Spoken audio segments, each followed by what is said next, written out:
masters here of our own device. And in the master's chambers, they gathered for the feast. They stab it with their steely knives, but they just can't kill the beast. Last thing I remember. The investigation into a mass shooting at Florida State University. A memorial now honors the 2 people killed and 6 others injured. This afternoon, police say an active shooter opened fire on the campus. And tonight, police say the gunman's mom works for law enforcement, and investigators say that he used her service weapon in the attack. Katie Weiss reports. You know, you grow up and you do these shooting drills all the time, and it's now we experience it again. Students and teachers scrambled when shots rang out Thursday afternoon near the Student Union building on the FSU campus in Tallahassee. I didn't see the shooter, but I saw the kids running away. I heard some screaming. And the shots, like 3 rounds of like 5 shots, and then 7 shots. So it must have been some back and forth going on. Officers quickly engaged and wounded the gunman, identified as Phoenix Eichner, believed to be an FSU student. Our citizens should feel some degree of comfort knowing that your law enforcement agencies are going to respond and do exactly what we did in this case. For Leon County Sheriff Walter McNeil, this case hits close to home. Eichner is the son of one of his deputies. Unfortunately, her son had access to one of her weapons, and that was one of the weapons that was found at the scene. This is the neighborhood where Deputy Eichner lives with her son. Phoenix was more than a child of law enforcement. He was a fixture in the Leon County Sheriff's Office, engaging in several training programs. This shooting quickly reignited the debate over gun control, with supporters demanding Washington take action. President Trump said, quote, "These things are terrible," end quote, but made his position clear. As far as legislation is concerned, this has been going on for a long time. I have an obligation to protect the Second Amendment. I ran on the Second Amendment, among many other things. Florida State canceled all events Thursday and home athletic events through Sunday, while the community grieves and processes what happened. Katie Weiss, CBS News, Tallahassee, Florida.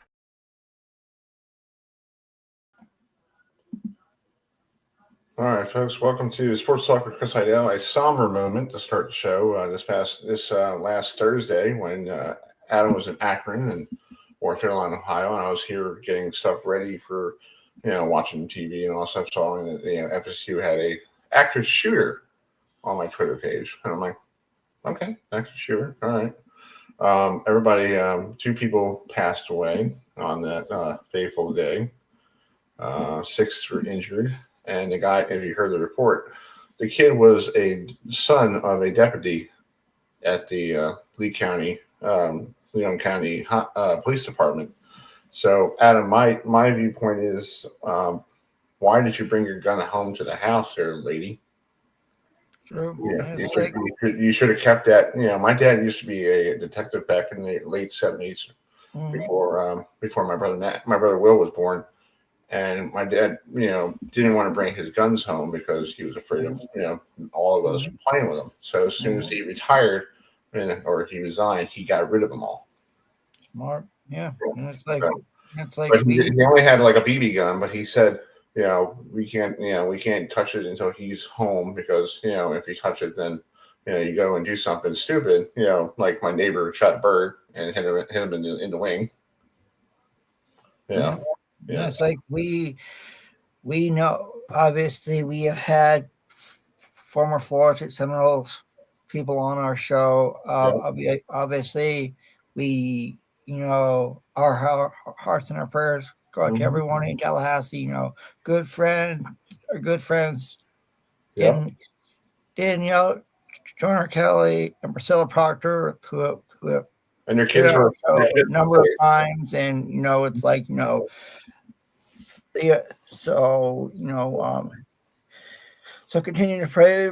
Well, we got a really great show for you guys tonight. So before we bring in our next guest, let's bring it up a little bit. Something happened today. Something happened in Queens today, so let's watch this. Yeah, I think he'll be happy. 2-on-2 and 2 to Kepler. Line off the glove of Acuna into right field. Soto gears up for the throw home, and it is in time. He got him. Juan Soto throws on Nick Castellanos at the plate to keep this game tied.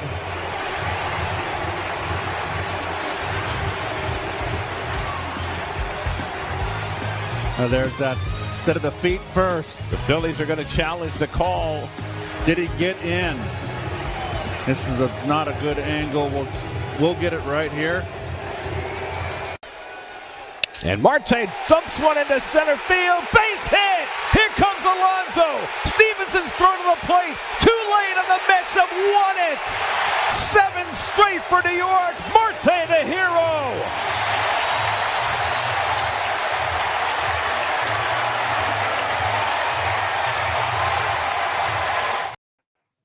7 straight for the Mets over in at Homestead. That was courtesy SNY, and that was our folks, our good friend Gary and Keith and Ron Darling doing the call. So bye-bye, Philly. We'll see you soon. Goodbye, call. We'll catch you guys. Let's bring our first guest. He probably all knows about playing in the National League East because he was drafted by the New York Mets, and then he got traded to the Marlins. So he knows all about how the Phillies are because that's the everybody in the NL East hate the Phillies no matter what. Yeah, that's how we Braves fans hate the Phillies just as much as you guys up there. But he has a new job this year. He's going to be the manager of the Fredrick Keys in the MLB Draft League, and he is joining us by a video here. So we're bringing Preston Wilson with us tonight. Preston, thank you so much for joining us tonight. How are you doing this evening, sir?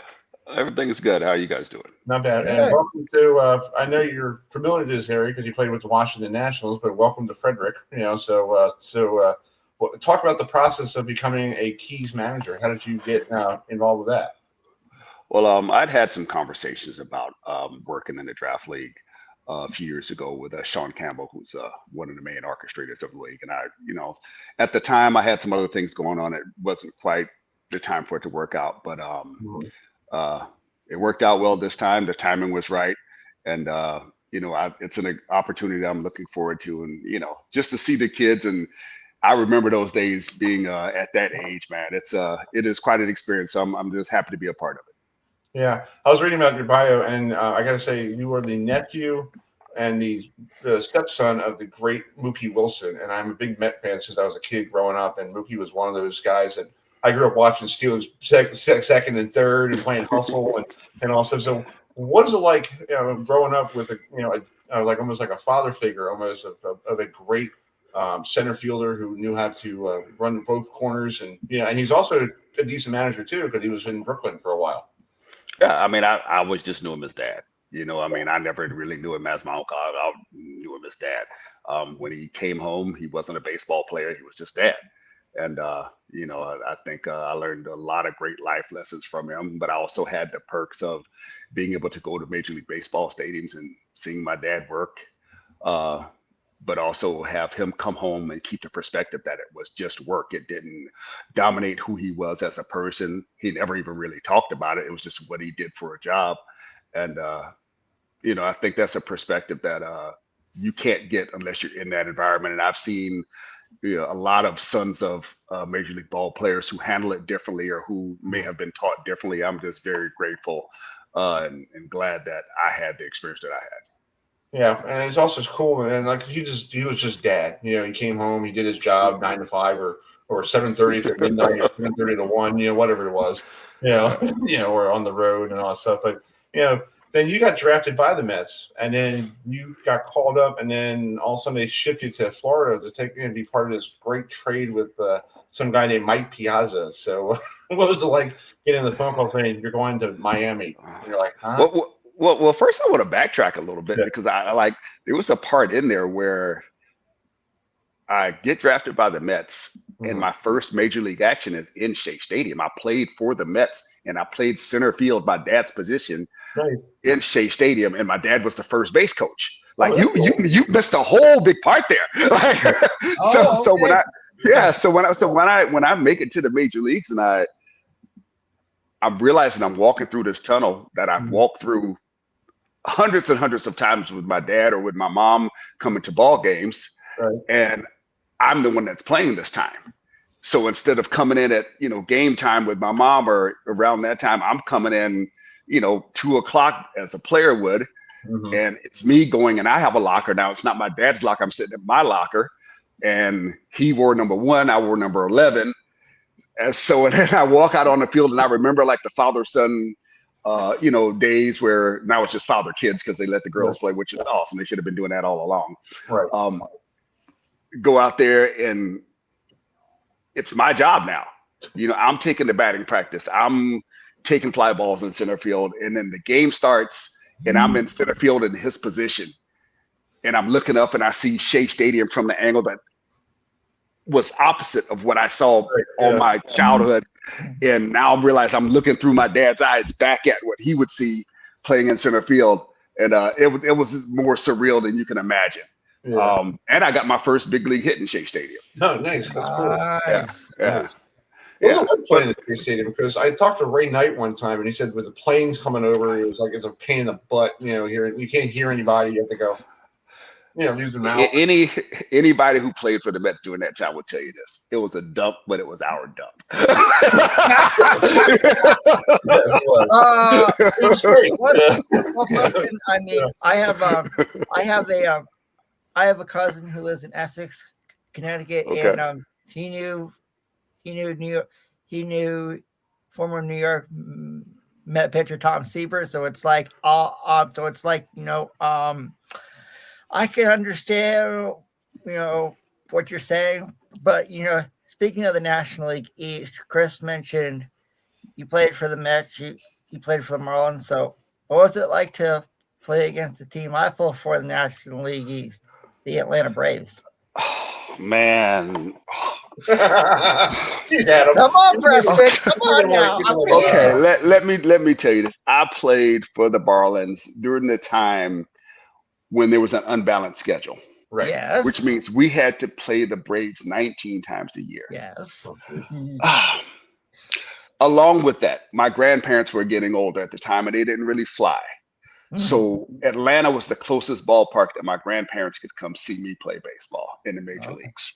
Yeah. They had to watch me play against Smoltz, Glavine, Maddox, Ashby, Ortiz.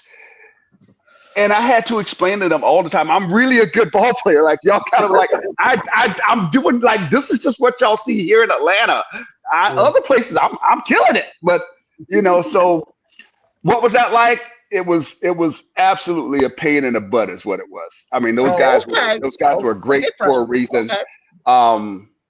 They were very dominant during that era, and they had, all the players that you needed to keep winning. They had an Andrew Jones. They were always strong up the middle. Whether it was Javi Lopez back there, Eddie Perez, they always had that good core of center field with Andrew Jones, second base, shortstop, and catcher. Like, they were always strong there. And then they would add in some power in the corners like McGriff and Klesko. Booney was there at second base for a while. Like, so they always added players, but they won with their pitching. And you could play a series there, a 3-game series, and you would lose 3-1, 4-1, and like 3-2. And you would never in any of those games, and you didn't know it. Like, that's just how dominant they were. Like, they never made the mistake. We always made the mistake to beat ourselves. They never made the mistake, and that's what winning baseball is. Right. Yeah, and it's like, I mean, I can, being an Atlanta Braves fan, all the dominant seasons that they had, and obviously you mentioned some great players, with the Braves. So just talk about, the transition, being a former Major League Baseball player now to being a minor league baseball manager. For me, it's really just, I get to hopefully pass along all the things that I learned during my career. And I have other great people I draw from. I have people that have managed. I have my father who managed I have some friends of mine who've been managers. I'm friends with guys like Dave Roberts, Dusty Baker, Freddie Gonzalez, who would actually need to give him a call.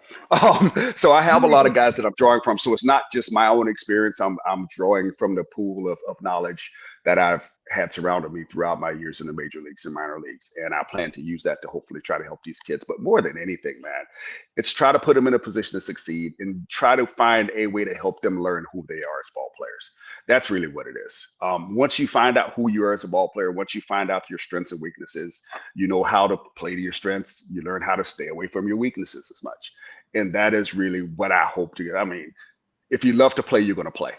And that's going to show up. The guys who don't want to play, that'll figure itself out. But to even come here and sign up for this, these guys definitely want to play, and the will is there. Now it's just us doing the little bit we can to put them in the right mindset, give them the right instruction, and get out of their way and let the talent play.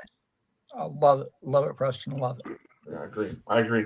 Preston, I have a question for you. You played down in Denver, and my dad used to live out in Denver, a long time ago. How crazy was it to play in that stadium? I know they have this new thing now to control the ball and make sure the runs are not like 15-14 or 21-14. How difficult was it to play out there, knowing that you hit one time, you're like, that's a fly ball, that's a normal fly ball. Okay, that's fine. No, I didn't play in that. When I played against them a little bit before they had the humidor. Okay. But when I got there in 2003, the humidor was there. Okay. So you got I think there's only been one person that hit 40 home runs in that ballpark since they put the humidor there. And I think that was Jeremy Burnitz. I don't think they've had another 40 home run guy. I think maybe, Carlos Gonzalez hit high 30 something. Mm-hmm. But other than that, they haven't had a 40 home run guy. And they used to have, like in the late 90s, 2002, like before that humidor, they would have 3 or 4 guys hitting 40 home runs. Vinny Castilla, Larry Walker, Helton, Ellis Burks, Dante Bichette, all those guys were hitting 30 and 40. And then they put that humidor in and boom, nobody hits 40 there anymore. Right. But still got all that outfield to cover. And that's what's the tough part is the batting averages are always going to be high in that ballpark because there's just too much outfield to cover. Mm-hmm. I mean, there's just too much space. I tell people this, there's one thing you never see in Coors Field that you see in almost every other ballpark, and that's an outfielder calling an infielder off on a ball, a pop fly. Yeah, that's true. There's just too much room to cover. You never see that. You never see an outfielder coming in. I got it. No, because he's got too far to run.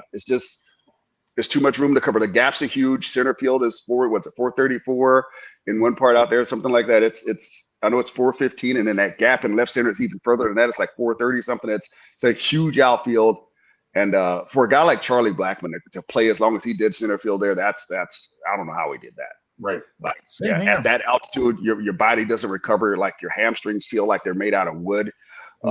It's a tough place to play there for any type of longevity. Exactly. Cool. Well, I do have one more question for you before we let you go. What kind of style of manager are you? Because I know you were part of that clubhouse when your dad was with Davey Johnson. Davey Johnson was that player coach, and we hear all the stories about how Davey helped saved everything from all the disasters that the 86 Mets did. But what kind of style do you have? Do you have some of the stuff that you learned from different managers, or are you just going to be like? Well, my style is I asked really 2 things. Be on time and play hard. That's what I ask. If you're not breaking any rules, I'm not going to bother you because I don't care about unwritten rules, because the reason why they're unwritten is because they're ridiculous. That's why they're unwritten. Because if you wrote them down, people would actually be able to say, look at this. Look at how crazy this sounds. Do you really see this? So I don't care about that. For me, it's play hard, be on time. And if you care about your craft, you're going to work at it. That's it. All the other stuff, I'm always going to show my players I got their back. That's it. We're on a team where I got your back. There's going to be times where, these are going to be young kids. They're going to make mistakes. They might look bad. And honestly, I'm going to tell them, I'm like, hey, at some point you got to learn to laugh at yourself because tomorrow's coming, or that next at bat is coming, that next pitch is coming. So you have to learn how to get over yourself and get over that fear of failure, that fear of looking bad, because it's going to happen. What matters is what happens next and how we approach that.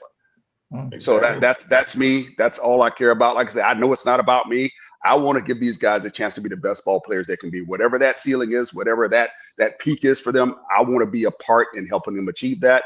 And if that means me getting out of the way, that'll be the best thing ever, because that means they have learned how to, diagnose themselves, how to understand the play, how to play to the scoreboard, how to never be surprised by anything, how to think correctly on the field, and paying attention. It really is about details, and if we're gonna be a team that wins, we have to do the little things.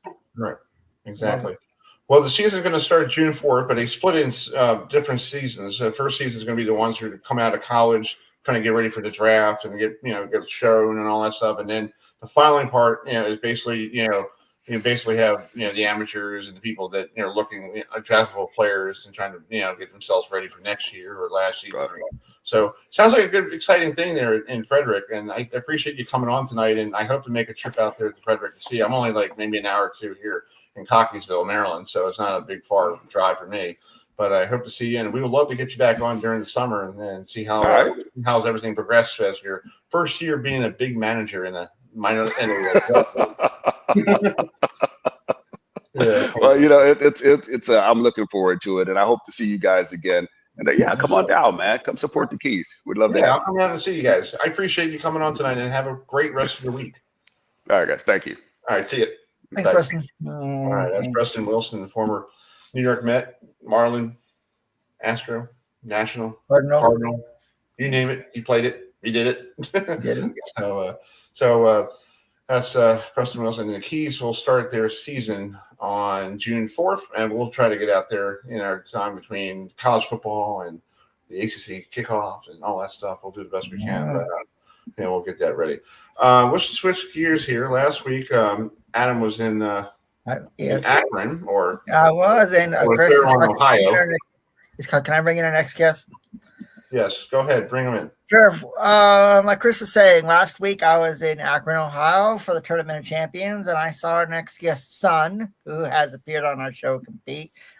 He did make the Saturday portion of the stepladder final, and the reason why he made it is because he struck out on his birthday to make it to this TV show, and he has got one rocket of a bowling ball. So joining us now is someone that we have a lot of respect for. He's a 3-time winner on the PBA Tour from Munster, Indiana, Eugene McCune. So Eugene, thanks so much for joining us tonight, and just talk about what it means for you as a father to see your son follow in your footsteps as a professional bowler. Can you hear us? Yeah. Yeah. All right. You want me to repeat the question for you? Yeah, I didn't. It was like breaking up. All right, Adam, try it again. Go ahead. I will. So, what's it like to see your son compete on the PBA Tour? Oh, it's great. It got me back. I quit bowling for 2 years, and then he got involved, so then I started bowling again. Yeah. Bowling some 50s and started bowling doubles tournaments together. So it was fun. Nice. How cool was it? Are you like Chris Barnes? Like a nervous wreck when your son bowls on TV? Because I know we saw Chris and Ryan on the Players Championship, and looked like Chris was trying so hard not to lose it, and he was doing a great job holding himself together. Are you just like that, or are you just basically, Kevin knows what he's doing? No, it's I try to remember to breathe every once in a while. That's true. But yeah, I'm like sometimes I forgot to breathe here and then, especially when he was winning, when he was for the title match. Mm-hmm. Yeah. But he just grabs shit and goes, so he's a little bit more loose and goosey than I was. Yeah. So he's good. Yeah, you used to throw the ball pretty fast too back in your day, and so I guess he learned it from you, or he just, because of his baseball background, he just had to, fling it. Yeah, I played baseball too, and he played baseball, and it's just using your legs to throw the ball. I don't really try to throw. Even when I was young, I didn't really try to throw the ball. Mm-hmm. I just, if I had my legs moving, my arm was long, and I had a long extension, so it just got speed without trying. Right. Adam, you have another question? Yeah, so Eugene, did you have a favorite stop on the PBA Tour when you were bowling? Well, I would say for experience-wise, Flagship Open in Erie, Pennsylvania was the best place we ever went to. And I bowled pretty good there too. Mm-hmm. but obviously Grand Rapids, Michigan, I won my first title there, and then I won my first senior title there. Oh, that's cool. Nice. So why Erie used to be a great bowling town. It's still a great bowling town, but they haven't been back here since like what 95, 96 pretty much. Once they went for the different format when the Nike guy took over, Steve Miller. Yeah. He told them, well, we don't do round robin anymore. We do it this way, and they said, well, we want it round robin, and they said, oh, then you're not having to stop. And oh wow. That's crazy. They used to. We got there at 8 o'clock in the morning, the bowl at 9, and the whole place was packed, seat to seat, everywhere. They have all ABC, CBS, NBC. We're all there live. Nice. So it was. They used to break in for 300 games on poppers and stuff during the day. They'd break in live coverage and show the 300 live in the town. Oh wow. Cool. That's pretty cool. See, these are things we don't know about. That's awesome, because I think because I'm here in Baltimore, and apparently it's open. Used to be, the true choice tour stop on the professional bowler store, and now it's like the last time I was here was, I want to say 2011. It was the Marathon Open, and then ever since then it hasn't been back here. And we talked to Tom Clark about it, and now it's too expensive for bowling alleys to do it because they got to shut down for a whole week. They got take everything out, the TV crews, and basically a lot of these bowling alleys don't have that money like they used to do. Yeah. Well, the problem is you need to get sponsors, and if you don't have sponsors, you're not going to have a tour. True. I don't know. It's hard to believe you can't get sponsors when all these other sports that don't even have ratings get sponsors. Right. Agreed.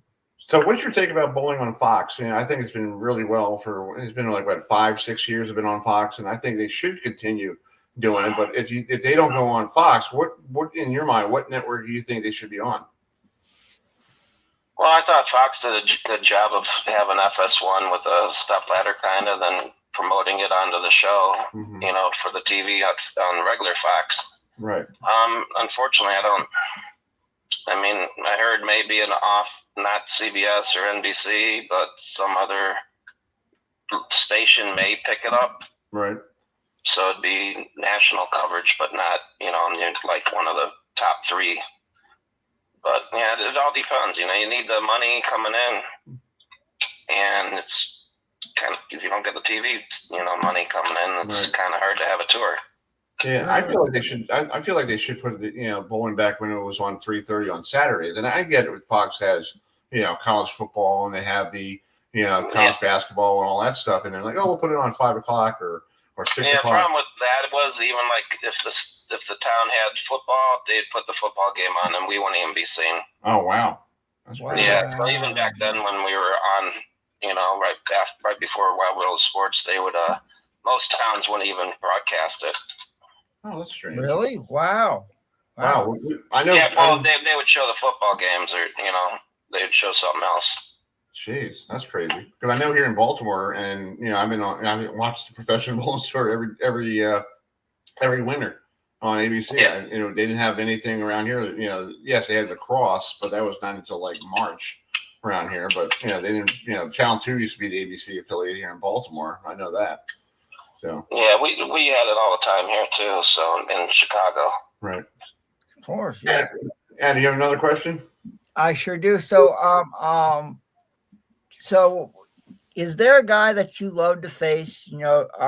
During your time on the PBA tour, like say during match play, it's like I know that I'm going to do well against this competitor, and hopefully I'll make it to the stepladder final on Saturday.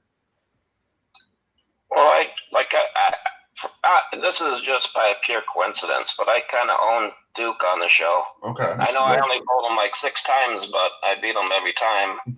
And then after he beat me in Jackson in the senior tour, he retired like the next week. so he finally beat you. So I'm going to go with the story that he retired because he finally beat me on a telecast. That's funny. Oh my God, that's crazy. Yeah, I know it's not the truth, but I'm sticking with my guns. Go for it, Eugene. Go for it, brother.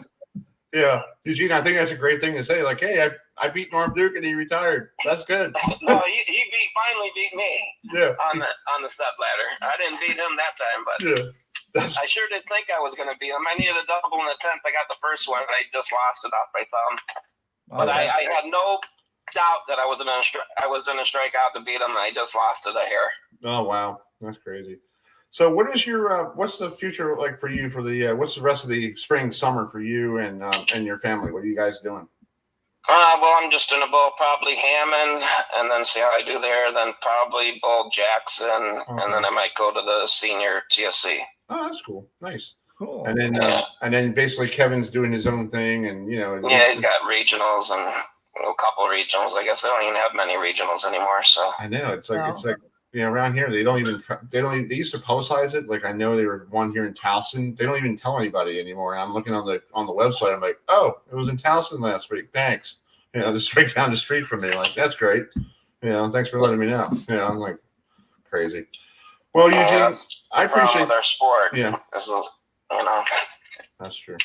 Well, Eugene, thank you so much for coming on tonight, and I appreciate you take some time. And I know last week you bowled in Fairlawn, Ohio, and I know. But how cool was that to bowl there again? In that bowling facility. It's okay. Except I don't really bowl good there.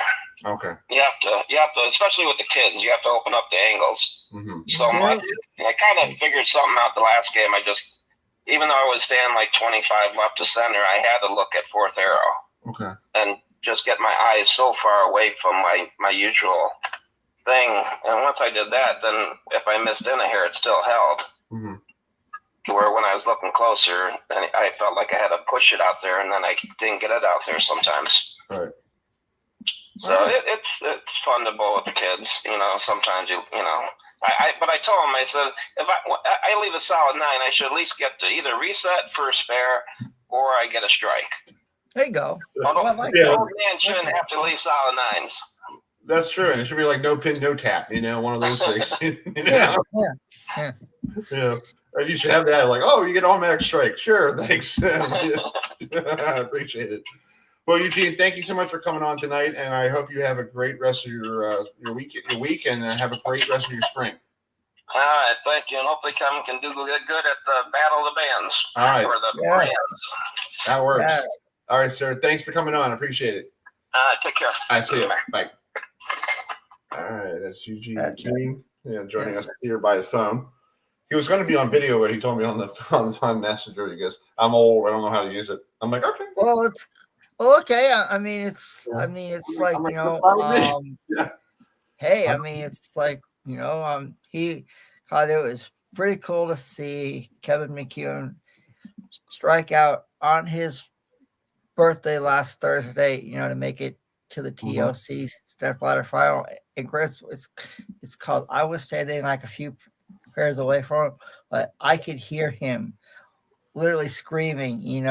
I mean, he was excited. I mean, it was like, I mean, it was that Riviera Lanes was packed last Thursday night. It was like, it was amazing, and what an incredible experience. But Chris, tomorrow night at about this time, it's time to see who the Tennessee Titans will take at number 1. I think you and I both know who they're taking, and we had a chance to talk to him last year in Charlotte. So let's play it real quickly. Here's one of our classic interviews. We talked to Cam Ward last year.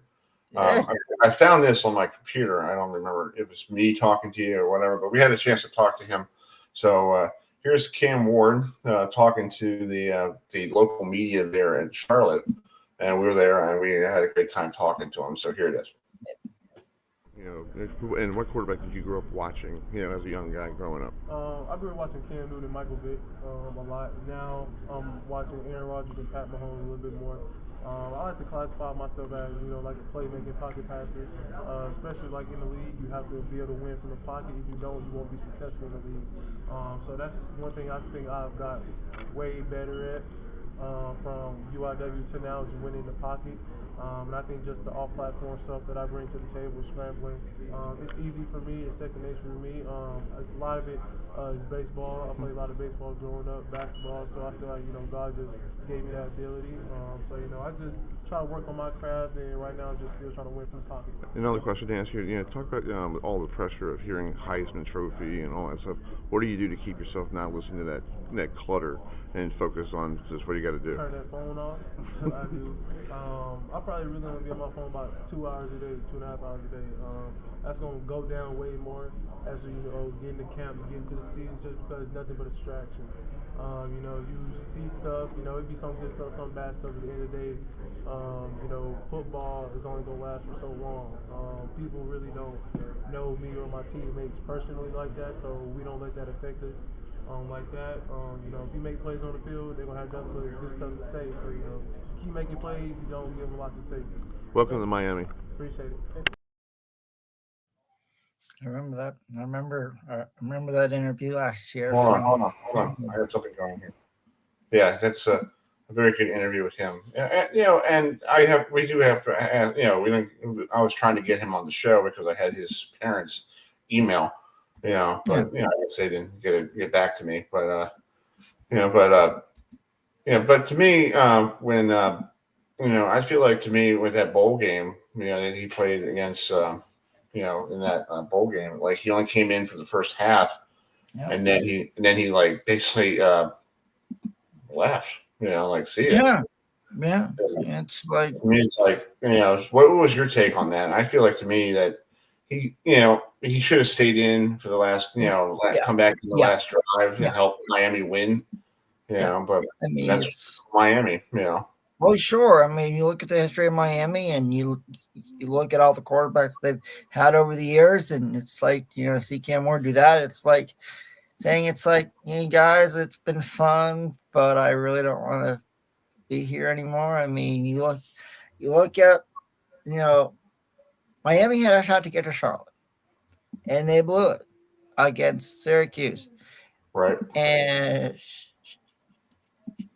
shout out to our good friend up there, over Syracuse, Dan Detillier. We look forward to seeing you in Charlotte at the ACC kickoff in July. So we'll see. We'll see where we know Cam. We'll see how Cam Ward now does in the NFL. He's going to have a huge heart on his back. We all know he's probably going number 1 to the Tennessee Titans, and Vinny Testaverde. Yes, Vinny Testaverde was the last Miami quarterback to be drafted number 1 in 1987. He won the Heisman, and then like months after he lost to Penn State in the Fiesta Bowl, and that was my first. That was my first ever watching Vinny Testaverde, because my parents let me stay up and watch him play against Penn State, and he had a terrible game, but Miami, ran into a buzzsaw against Joe Paterno and Penn State and all that stuff. So, we're just trying to find some, I don't know why this guy's talking. No, here it is. Here's some highlights. Him playing against Florida State back in the day. Florida State, Miami guys back in the late 80s, early 90s was like the game of the year. Of course. Winner goes to the Orange Bowl and play for a national championship, and the loser goes to the Carquest Bowl. Or the Peach Bowl. No, nothing against our friend Gary Stokin and the Peach Bowl, but back then the Peach Bowl wasn't the Peach Bowl. It was just the Peach Bowl. It was like the Peach Bowl. Yeah, and so we're gonna take this.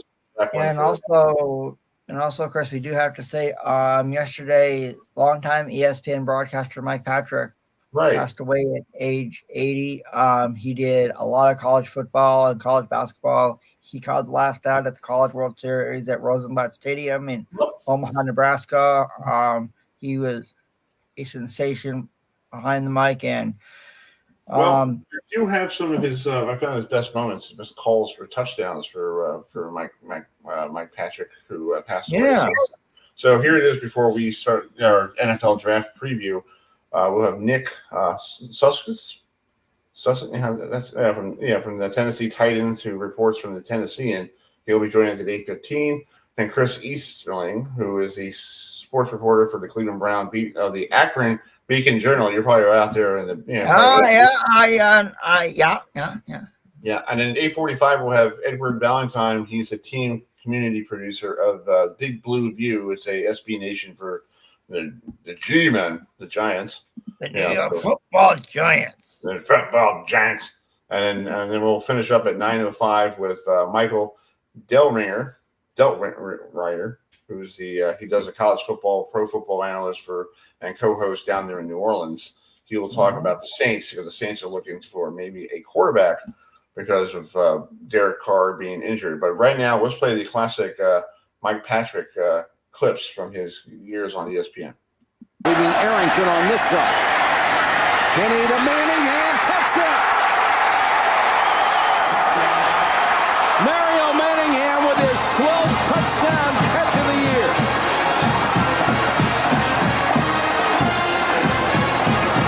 Yates has hit only one of his last 4 after going 3 for 3 to start the ball game.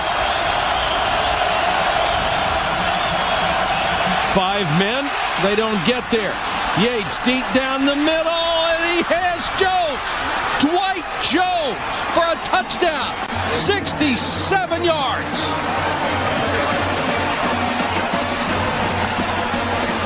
With protection, T.J. Yates with time to stand in the pocket, and he hit his speedster Jones, who coming into this game had 20 catches for 379 yards in the last 3 games, and he's at it again today, 3 for 107. This guy is on fire. But another first down for the Wildcats just outside the 10. The handoff to Sanders. Raymond Sanders, touchdown. Ronnie Shields, the tight end, gave him a block to spring him. And Kentucky is taking it to South Carolina. At the 21, 47 seconds to go in the half. Wynn trying to put more points on the board. Cal rushing 3 and wide open. Touchdown to Jeremy Brooks. He ran a post and there was nobody home the entire year. Play action fake by Stafford. This is more. Touchdown. What a great move by Stafford because he got the safety, the all-conference safety, Wiley, out of position with that fake and then through the post. That was pretty. It was to keep this drive and the game alive. Thomas, quarterback keeper. Holy cow, touchdown.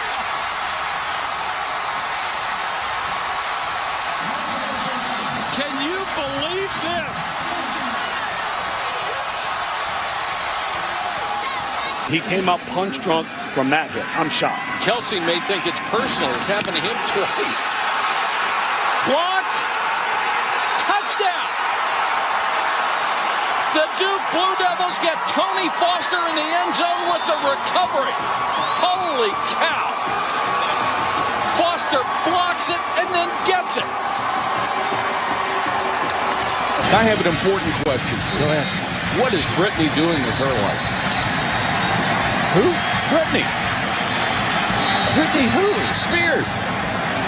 What is she doing with her career? Why do we care at this point? Is she here? I don't think so. Is she a football fan? Oh, I'm sure she is.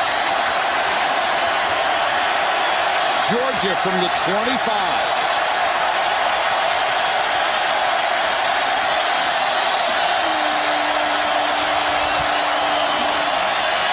Stafford wants it all. Got it. Touchdown. Mikey Henderson on the first play from scrimmage. All right. Rest in peace, Mike Patrick. And I guess that Stanford guy was pretty good. Yeah. Chris, I think we're gonna with the Rams. So let's get ready for the NFL draft. It's like you said, this time tomorrow night. The first pick is going to be the first pick in the 2025 draft. The Tennessee Titans. No, I'm not the commissioner, but no, I'm not the commissioner. we can't really tell who they're going to select. So let's bring in Nick. We know who they're going to select. For us. Yeah, so it's we all know who the Tennessee Titans are going to take with the number 1 overall draft pick, and talk about the number 1 overall draft pick and the entire draft for the Tennessee Titans. We welcome in Nick Suss, who is their reporter for the Tennessee Titans, reporter for the Tennessean. So, Nick, thanks so much for joining us tonight. And obviously, we all know where the Titans are going with the number 1 overall draft pick. So, how do you think Cam Ward will do in Nashville? I mean, there's a lot that the Titans have to build around him to start projecting about any success, any form of that. I mean, look, he is a very, very talented quarterback. You're always going to be impressed looking at what he's able to do on third downs in the fourth quarter, in these kind of clutch moments where he has proven himself to be among the better prospects these last 10 years in those moments. Maybe he's not as consistent on a down-by-down basis as a C.J. Stroud or Jaden Daniels or some of these guys were coming out the last couple of years. But the thing that entirely we understand about football is when you draft a quarterback and he doesn't have great players around him and he doesn't have a great support system, coaching staff and teammates and talent-wise, it's going to be much more of an uphill climb. So if it's just Cam Ward and Calvin Ridley and Tony Pollard, I don't know how great it's going to be. But if you can go get some more players in these next couple of weeks, these next couple of days even, I think that you can project with the big arm he has and the ability to make plays that he's got a chance to be something more. Yeah, we had a chance to talk to him, Adam and I, down at the ACC kickoff, and I just got back from fishing from Alabama, and him and I had a great conversation about fishing. You know, like he goes back home to Texas and he puts a little string in the water and he pulls the fish out, and his parents are cool too. You know, so you're going to get a kid who's basically very disciplined. His parents basically probably, cracked the whip, and told him, be a better man on the field and off the field. Instead of, you see all these other people, free clearing whatever you're doing. And that's what Tennessee needs. And they need something who they can build around. And plus, you got that brand new stadium you're going to build coming in the next couple of years that they're trying to bring the Super Bowl to Nashville. So that's the biggest thing. So that's a good way to bring Cam Ward in to build around that new ballpark. Yeah, no, for sure. I think that one of the things that – sorry, I've got a cat trying to knock my microphone over. I got cats too. I got cats too. So she somehow knows the difference between a YouTube video and a Zoom call. I haven't quite figured that out yet. But, hey, I got 3 producers. They all come up once in a while. Like I got the cat, the female cat and 2 male cats, and sometimes they come up here. I'm like, what are you doing? What are you doing? I get it too. I mean, look at it. Long story short, the Titans have been trying for 19 years, 20 years, depending on how you do the math, to find that consistent year in, year out quarterback to replace Steve McNair to call a franchise quarterback. They tried in 2006 with Vince Young, didn't work out long term. They tried in 2011 with Jake Locker, didn't work out long term. 2015 with Marcus Mariota, didn't work out long term. Malik Willis in 22, Will Levis in 23. Looks like they're going for this 6th try at the day 1, day 2 quarterback that you can build around. Now, as you alluded to, you have the stadium opening in 27. You're trying to establish yourself as a power player that can bring free agents in and can bring attention to Nashville. And look, in order to do that in the modern NFL, you need that superstar.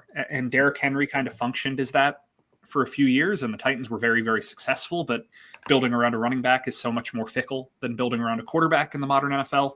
So it comes down to, can Cam Ward be that guy? And I mean, I've heard people say he's the next Baker Mayfield. I've heard people say he's the next Patrick Mahomes. There is a wide range of skill, but the fact of the matter is the Titans have not had, you can argue at any point in their franchise history, but you can definitely say since the Steve McNair years, they haven't had a quarterback that's caliber of being on the cover of magazines, that's face of the franchise player.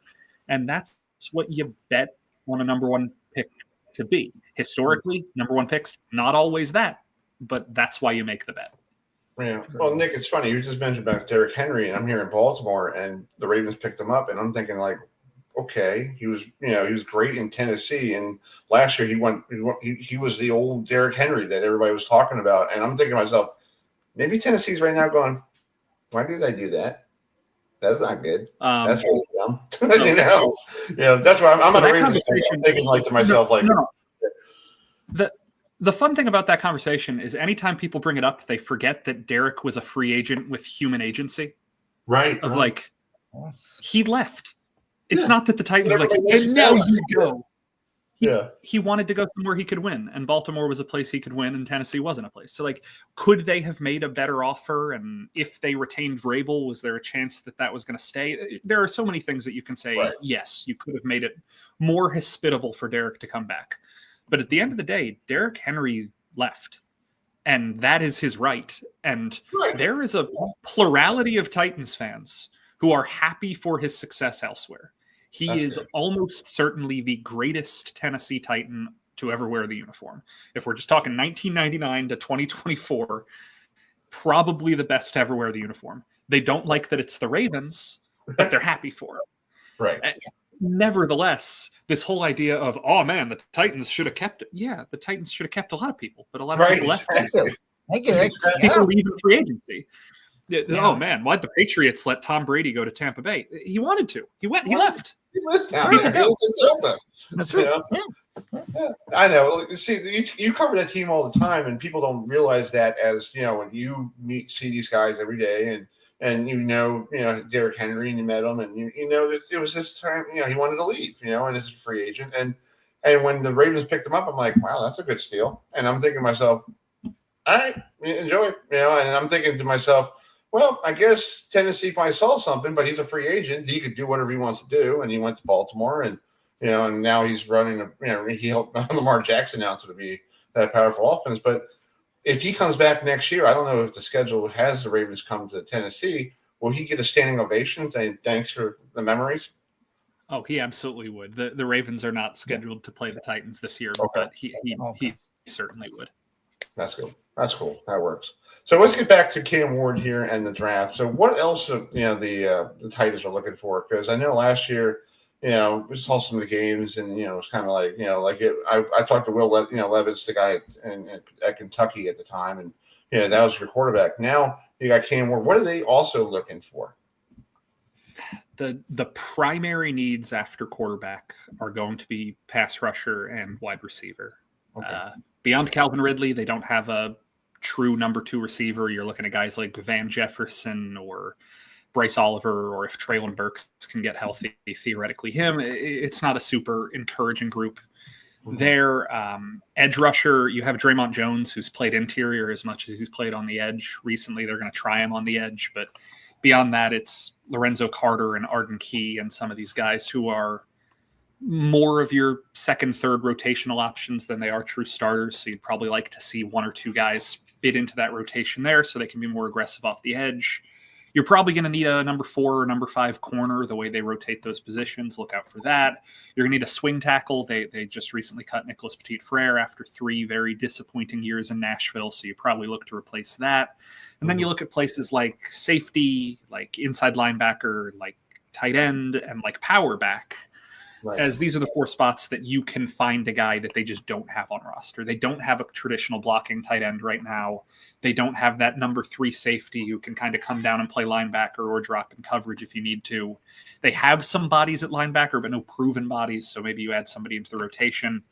And then the only 2 running backs with any track record on roster are Tajay Spears and Tony Pollard, both of whom are more of your scat back kind of play in space, work in the passing game backs. They don't have that 3rd and 2 big bowling ball type. So pretty much I just said they need everything, but that's that is the way to look at their needs, to categorize them. That's a good idea. And basically they got to, I don't know what you want to call it, a rebuild, but I guess it is a rebuild. If you you can call it a rebuild. Yeah. Hopefully, you never know. You can't work to be like Daniels in DC and just like come out of nowhere, and like, wow, you took them to the NFC title game. You never know. These quarterbacks should be ready to go, But the expectations at a certain point become too high when you're comparing it to that. I think that if you go back into the not so distant past, if you go back to the time period when that clip you guys just showed from that Georgia-Alabama game happened, it was unheard of before 2008 for quarterbacks to start more than 5 to 10 games as a rookie. Sure. Matt Ryan and Joe Flacco were the first, oh my God, you can start as a rookie. And so we've gradually moved through time where it went from that to your 2012 year where Luck and RG3 and Russell Wilson all established themselves as, not only can you take a team to the playoffs as a rookie, you can be really good as a rookie. Then you hit this lull from 2013 through roughly 2017 where rookie quarterbacks weren't that good. Where the top quarterbacks picked were your Blake Bortleses and EJ Manuels and couldn't really get a grasp on what was happening. And then 2017 rolls around, and that's when Deshaun Watson and Patrick Mahomes enter the league. And then shortly after that, you have Josh Allen, Baker Mayfield, that entire class. And now it's much more commonplace that the expectation is the rookie quarterback needs to be good. You have Stroud, you have Jaden Daniels, you have Drake May making a Pro Bowl last year. You have some of these guys, Caleb Williams, I think everybody still thinks the world of. You have these guys, the expectation is be good now. Right. But the main person that people have been comparing Cam Ward to this entire process, fair or not, is Steve McNair, who waited 3 years before he established as a really good NFL quarterback. So is it fair to compare him to McNair? Probably not. I don't think they play all that similarly, but I understand the expectation there. You got to remember that Josh Allen won an MVP last year, and for the first 2 years he was in the league, everybody thought that he was a gunslinger who didn't know what he was doing and couldn't be counted on to make smart decisions. You have Lamar Jackson, who people thought was a running back or thought was a wide receiver, and then he's an MVP in his second year as a starter. Like there are machinations here that if Cam Ward's not great year one, if he's not Jaden Daniels year one, that does not mean as much as we are going to make it out to mean. Yeah. Before I turn it over to Adam, I met Lamar Jackson when he was a nobody. It was down at the ACC kickoff, and I had him. We did a show from there, and I'm looking at the roster going, Lamar Jackson. I'm like, who's this guy? I'm like, okay, we'll bring him in. And Nick, he was so quiet. He was like, yeah, I'm just going to play really well, and I'm very grateful to be a quarterback of Louisville. And then he goes off and puts up 70 on Florida State, runs through Syracuse, wins the Heisman. And next year he's like Mr. Social Butterfly, talking to everybody like, hey, man, what's going on? Hey, how you doing? I'm like, I looked at him like, where did that come from? He goes, I don't know. I just won the Heisman. I'm like, okay, yeah, that's good. But to me, I saw him when he was like a nobody. And I'm like, okay, cool. And now he's, taking over the Ravens and, being a great quarterback. And that's what everybody wants, a Lamar Jackson type quarterback. And I think Cam Ward is more like a pocket guy, but he could get out real quick to get out there if he needs to run. Yeah. Yeah. Yeah. So Nick, you mentioned the Tennessee Titans need some wide receivers. Are the Titans looking at any specific players, from the wide receiver position that they want to draft? I mean, there's some really great ones in this year's NFL draft. You have Isaiah Bond from Texas. You've got Alec Armour from Stanford, who Chris and I saw last year at the ACC kickoff. So two of the Tennessee Titans looking out for a wide receiver. Yeah, I mean, there's a lot of names we can throw out there. I think the people you can probably expect is if they're picking at 35 and either Emeka Egbuka or Luther Burden falls that far, then those will be the primary names to look for. Mm-hmm. If those guys are off the board, that's when you start to think about Iomanor out of Stanford, who you mentioned. You talk about the two Iowa State kids, Jaden Higgins and Jalen Knoll. Talk about Jack Besh out of TCU. You can bring up Trey Harris from Ole Miss. But I think the problem is that tier of guys, 35 is probably way too early to be picking that value. Yeah. That's where the problem comes in. The Titans don't have a third-round pick. The Titans traded their third-round pick last offseason to get L'Jarius Sneed. So if you have these two major needs at edge rusher and wide receiver, the value proposition to picking that receiver at 35, if Burden and Egbuka are gone, becomes very complicated. Of do you reach for that need, or do you pick Nick Scorton or JT Tuiomalaau or Landon Jackson or one of these edge rushers at 35? Then you get down into the fourth round where they have multiple picks. They're picking 103 and 120. And that's where you have guys like Dante Thornton out of Tennessee, like Savion Williams out of TCU, like Torrey Horton out of Colorado State. You can throw in a couple of other names, Nick Nash in the 5th round, Ricky White in the 6th round. There are some receivers that you can like. I guess even Xavier Estrepo, if you want to pair him back with Cam Ward from their Miami days. Kyle Williams, I think, is probably going in the mid-2nd to 3rd, but if he's still there in the 4th round, you talk about him. There's a lot of receivers they have shown interest in, or they've had for a 30 visit, or this, that, or the other. But really, it's going to come down to how do they prioritize that need versus the need to beef up the pass rush versus the want to just draft good players.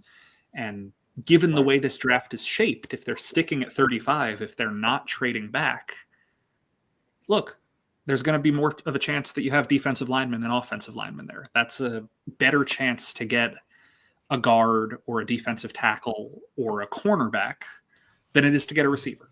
So it's going to be tricky, but there's a lot of receivers that they can find value in later. That's true. Well, Nick, I hope you enjoy the draft tomorrow night. I hope you guys have, I know you have the first pick, and it's probably going to be real quick, hopefully. But thank you so much for coming on tonight, and just enjoy the draft this weekend. Yeah, appreciate y'all. All right, man. Thanks for coming on. See you. All right, that's Nick Sussex, who covers the the Titans for the Tennessean. So I guess he didn't like my comment about Lamar Jackson. Well, I did. Yeah, I'm just trying to say, people don't realize these players become their own after, Cam Warner probably was not a social butterfly last year. Yeah, he was. It's just the way it is. So yeah. So anyway, so that was Nick. The Titans have the first pick tomorrow night. So let's bring in our good friend from the Beacon out there in Akron, Chris Easterling, who we had on during when the Browns and Ravens played each other earlier in this year in the winter. So Chris, thanks for joining us tonight. So what's the take there in Cleveland? Is Travis Hunter going to be a wide receiver / almost like a showdown to Tani, both sides of the football? What is the word out there in Cleveland? Because I think Joe Flacco needs a wide receiver. Well, yeah, I think thanks for having me on first off. But they envision Travis. I think it's going to be kind of the opposite of what he did in college. When he started at Jackson State, he played like 500 snaps on defense and then played like 87 on offense. I think that's going to be almost the reverse of this, where they kind of get him acclimated to playing wide receiver while dropping him in at cornerback and whether it's playing nickel, whether it's playing, various sub packages. We talked to Denzel Ward actually today, the 4-time Pro Bowler, and that a lot of the questions were about Travis Hunter, seen as corners, Denzel is obviously excellent at the position. And he even said he would advise start coming in as a wide receiver, primarily playing cornerback, and then kind of growing in the corner, as a two-way player as you kind of get acclimated, because of the technical side of playing cornerback. But he said he didn't see it as an issue. And this is a guy who's played corner at a very high level in the NFL. And he says, no, I think this guy can play because, everybody talks about the meeting times and everything. He said, we're not on the field necessarily at the same time. And, you work it with the player and develop a system with them, a routine with them, you can make things happen. And, Kevin Stefanski even said he was asked about meeting times and all that stuff. And he commented that, we'll make it work. And Travis himself said, look, I get up at 5 a.m. to go fishing every day. So I can make time whenever for, I don't have a problem getting up early. We'll make this, So I think everybody's sort of on board and that's what makes him so unique. I don't think we might be talking in this specific draft if Travis was just a wide receiver, if Travis was just a cornerback, about him being the pick here. Mm-hmm. But I think what makes him so special in this draft, what makes him the best pick, to me, the best talent in this draft, the safest pick in this draft, is you're getting 2 for 1 basically. And you're getting a guy that it's just impossible to envision him not being, I'm not saying a Hall of Famer, I'm not even saying all pro, right? But a guy you look at 5-10 years into his career and go, yeah, that is an absolute, that's an absolute player in the league, a guy that you can count on to make plays, whether it's in the passing game and on defense, on both. So I think that's why when all is said and done, for all the needs they have at quarterback, and God knows they have needs there, especially. Yeah, I think it was like don't overthink this. Take the best player, the safest pick, the cleanest pick in terms of the medicals, which separates him from Abdul Carter, in my opinion, because of the foot that came up, an issue that came up in the combine, plus the shoulder that he's coming off of. So it just, at the end of the day, it was sort of a no-brainer. Yeah. I think it's going to be a no-brainer. Now, they've said they're going to take all the shot clock to make a decision. I think that you get blown away by a Godfather offer, then if somebody's willing to give you a haul for that pick, then maybe you change. But I think the fans in Cleveland are on board with this by and large. I think there's always going to be no pick is perfect. No pick is one of those that every person. But I think over the last couple of weeks, over the last month, as Travis has become the guy that people are expecting to go at 2, I think the fan base is warmed up to the thought of, oh, we've got a guy that he's going to draw eyeballs. He's going to, at least when you watch them on Sundays, he's going to be a guy you're going to be, number 12 is going to, I'm assuming it'll be number 12 because the number is available. He's going to be a guy that's going to make some plays for you and maybe bring you a little bit of happiness and joy on a Sunday. Yeah. Well, I feel like, to me, there's going to be a big turn of events tomorrow, because I feel like let me tell you what I think. Travis Hunter is a Heisman Trophy winner, okay?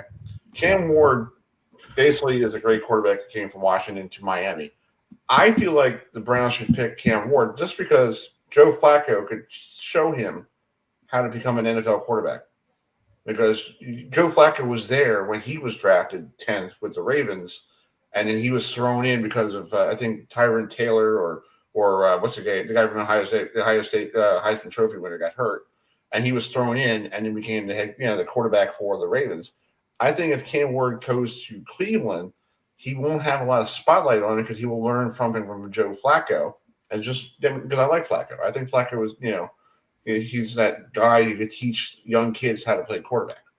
Just my thought. It's funny because again, it's funny we got to talk to Joe today also. Yeah. For about 15 minutes, and obviously the questions, and Joe is that he's a you guys know Joe as well as anybody from his time in Baltimore. In Delaware. I saw him at Delaware when he was a nobody, and Coach Keeler was telling us. He was now the Temple coach. He was like, yeah, when he was at Pittsburgh, he had, Dave Wanstead goes, well, we don't need you. We got some guy who was the quarterback. I think, yeah. And then he called, Coach Keeler and said, can I come to Delaware? And Coach Keeler, sure, come to Delaware. And to me, I saw him play with the Blue Hens. And the night of when the Ravens picked him number 10, I said to somebody at work that day, like, look, if the Ravens need a quarterback, Joe Flacco should be a good one because he knows how to run an offense. Yes, he doesn't scramble. He looks like a chain wreck when he runs, but it's okay. That's what it is. And he's a great guy. And right away, the Ravens picked him. And everybody looked at me like, you're a genius. I'm like, no, I just think Joe Flacco was a great quarterback coming out of college, and he was well developed by Coach Keeler. And Coach Keeler and him still talk on the phone. And it's like a cool thing that, you hear all these coaches still talk to their star quarterbacks from the years past. And he asked Joe, we had him on the show a month ago, and his wife asked Joe, why do you still play quarterback? He goes, in the NFL, he goes, I just love the game. That's all it is. I love the game. He sort of said that today. He was asked, what, because I still think I can play. But that kind of goes, to what, because the conversation was on the lines of, look, you've been told that you're in competition for the starting job, but this is also a team that everybody fully expects to take a quarterback in the draft, and the mentorship thing came up. Mm-hmm. And he acknowledged, he's like, look, there's no right way to answer this, because no matter how you answer it, you get dinged. If you say, it's not my job to mentor somebody, you get dinged. And if you say, oh, I'm going to take this kid, then there's like, well, don't you want to compete for, isn't your job to worry about winning games as a starter or whatever? And he sort of goes, you hope the lessons for the rookie are learned just being in the room. Right. That's how you, in the perfect world, it's like, look, you sit there and you just watch. Kevin Stefanski said that today, is you hope the rookie, in the best scenario, the rookie isn't like, you ask questions, but the rookie just has to watch and learn and see, this is how an absolute pro handles his business. This is how time he shows up to the building, what he does while he's in the building, when he leaves the building, how he handles this meeting or that meeting, or how he handles everything. And that's where Joe and Kevin both think the biggest lessons will be learned by whomever the rookie quarterback is. Now, I don't think it's going to be Cam Ward, because I think he's not going to be there at 2. I mean, I think they would be intrigued if Cam Ward fell to him. They'd be like, I think all bets are off. I think they'd jump, but it's probably going to be somebody like Jackson Dart or Jalen Milroe, or if somehow Shedeur Sanders falls to them, and they then maybe. But it's just, I think they look at Joe and it's like, he's part of this quarterback room where it's open season for whoever's going to start, whether it's Joe Flacco, whether it's Kenny Pickett, don't laugh, or it's this rookie, whomever to be announced in the next couple of days. Right. Yeah. Adam, you have a question for him? Yeah. So, so Chris, last week at this time, I was actually in the suburb of Akron, Fairlawn, Ohio, for the PBA Tour Tournament Champions at Riviera Lanes. Great food up there. I went to a really good Mexican restaurant, a really good Thai restaurant. So I love going to Ohio. I'll be back there probably next year. And I was thinking at 2, the Cleveland Browns linebacker, Abdul Carter, is right there. He was sensational at Penn State. And I think he would be a perfect fit in Cleveland. It's what the Browns need right now. And just what's your take on perhaps drafting Abdul Carter with the number 2 overall pick tomorrow night? Well, I think that's our other option. And I think there are people in the building that are, there's some that think that the Hunter stuff is a smokescreen, that they're going to still pick Carter. And they don't see him as a linebacker. They see him as a defensive end, which is what Carter asked to move to last year at Penn State, because he sort of sees himself the next Micah Parsons, kind of in that Micah Parsons role. And the Browns would see him as, and the ones that want them to take him at 2, they see him as, put him opposite Myles Garrett, and you create this dual pass rushing monster that, they've had versions of it. Zadarius Smith gave him a good year and a half. They had 1 year of Jadeveon Clowney where he was really good, and another year where he mailed it in, basically, quite frankly, because he was jealous of operating alongside Myles Garrett. And then eventually when Myles retires, then the Abdul Carter sort of becomes the heir apparent. Yeah. But I guess, to be honest, I go back to this team averaged 15 points a game last year. The offense by the end of the season was absolutely inept. I mean, it could not find the end zone if you gave it a map. So they need playmakers, and Travis Hunter's that playmaker. And while And again, they say they're not concerned about the foot, but you tell me somebody's coming in with a foot issue like Trent Carter is, where they found a stress reaction. Mhm. I don't like starting from day one with this guy having this sort of red flag because we've seen it, Mhm. you get issues with your feet, they don't go away. Sure don't. Even Myles Garrett's came in with issues with his feet, and we saw at the beginning of last year, there were times when he would walk in on Fridays. Now, Myles is a little bit of a drama queen and will exaggerate things a little bit, but you could tell that he was clearly hurt, and the feet were hurting him because it was from birth. It was something. It's been something that he's had since birth. So, I just don't. That's just it's a major red flag for me. Just because I love Carter, I love Carter's game. I love the thought.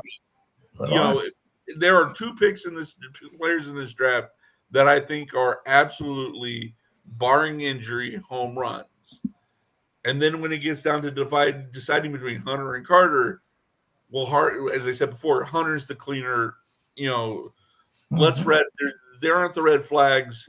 Again, the shoulder that Carter hasn't gone through any sort of drills, pro day or combine, and Hunter, meanwhile, they answered all the questions, and there's plenty to there's still I just think it's just the pick that makes the most sense.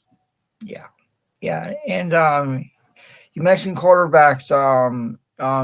Who is called two of the Browns looking out for a potential third quarterback? If someone like Jackson Dart or Jalen Milroe's not there, perhaps maybe Riley Leonard from Notre Dame, who Chris and I know. You have Tyler Show from Louisville. You've got Dylan Gabriel from Oregon, who could be available. So, what are the quarterbacks that the Browns are looking at? Toward the middle of the NFL draft. Like in a second round or third round. We know they've done work on 5 quarterbacks where they've gone privately, worked it out. They've had them all into Berea for the team headquarters, and that's Ward, Sanders, Shuck, Milroe, and Dart. And so those are the that's not to say they couldn't draft another quarterback, but I think it's out of that group that there are the owner, Jimmy Haslam, traveled to meet with them. They had dinner with all 5 of them. They did private workouts with all 5 of them. I mean, they have turned over every stone about we know of with these 5 quarterbacks. And again, Ward is gone, and Sanders, it all depends on how the draft shakes out. So my guess is it falls down to Dart, Milroe, and Shuck, depending on how. And there's a strong feeling in the building. My guess is it's Dart or Milroe, and then it's availability. And I think Milroe's the most likely one to be there. Okay. And they have Tommy Reese as their offensive coordinator, who was Milroe's offensive coordinator his first full year as a starter at Alabama, which was his best year as a starter for the Tide. So, there's a thought of, again, you guys in Baltimore, they look and, everybody wants their Lamar Jackson, which I push back on because as somebody who attended the University of Kentucky, I was well aware of Lamar Jackson when he was at Louisville. And it's sort of insulting to Lamar Jackson, the player, to compare Milroe to him because Lamar came out of Louisville as a much better passer than Jalen Milroe is. Right. There's a lot of work that has to go into Jalen Milroe as a passer to make me feel really comfortable. You're going to have to really scheme up a way to make him ultra successful in your offense if he does not substantially improve as a passer, which is the thing I think is I love Lamar. I wanted the Browns to take Lamar number 1 in 2018. They took Baker instead, which We all know what happened. But of course, Lamar falls to one of the smartest organizations in sports, and we see he should be a 3-time MVP. It's only a 2-time, but you see what he's become, and Right. I guess there's a world Jalen Milroe becomes something like that.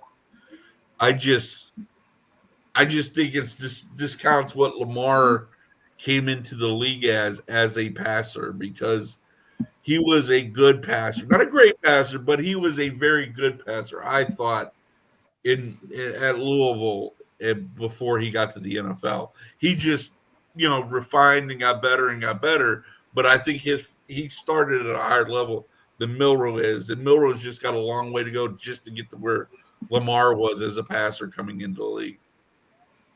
Exactly. Well, Chris, I appreciate you coming on tonight, and I hope you have a great draft tomorrow. And thanks for being a good friend of the show, and we'll try to get you on before training camp and all that stuff. Absolutely. Thanks for having me on. All right, buddy. Have a great evening. See you. You too. Chris. Thank you. That's Chris Easterling, who I'm having like issues over here with this internet today. I don't know what's going on. So that was Chris Easterling, who covers the Cleveland Browns. So let's bring in our next guest, Ed Valentine, who covers the Giants, for the Big Blue View, and also let's bring in Mike Faust, who does stats for the NFL on Fox. So Mike and Ed, thanks for joining us tonight. Let's start with you, Ed. The good old Giants need a lot of help for in this draft. So what are they looking for to help them to get themselves ready?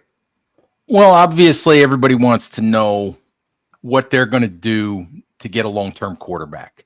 The way it looks right now, there's a little bit of chatter about Shadur Sanders maybe at 3, but I don't think that's going to happen. I think the Giants are going to take the best player on the board at 3. Looks like that's going to be Abdul Carter. In fact, I know Carter on Wednesday afternoon out in Green Bay during an interview basically was already talking about being a Giant, was already talking as if he was a Giant already. So I think that's what's going to happen if the draft goes the way we expect it to go, with Cam Ward at 1 and Travis Hunter at 2.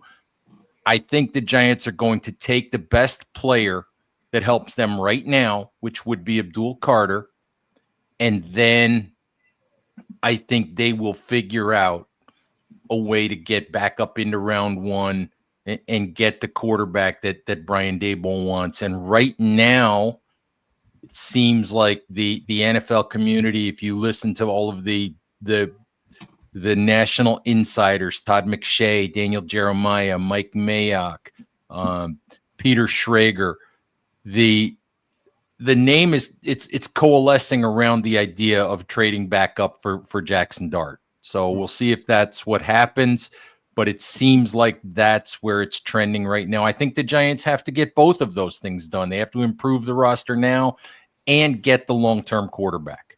Yeah, I saw Justin Dart down in when he took on Wake Forest this past year when he was at Ole Miss, and he reminds me of like a Brett Favre type guy. And Mike probably agree. He looked like one of those classic gunslingers.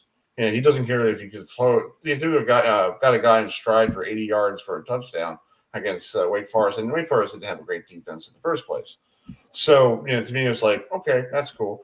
But the kid seems cocky. So do you feel like that's something the Giants need, that somebody who's just going to come in and be cocky and say, I don't care if I throw the ball, and if I throw 4 interceptions, you just got to deal with it?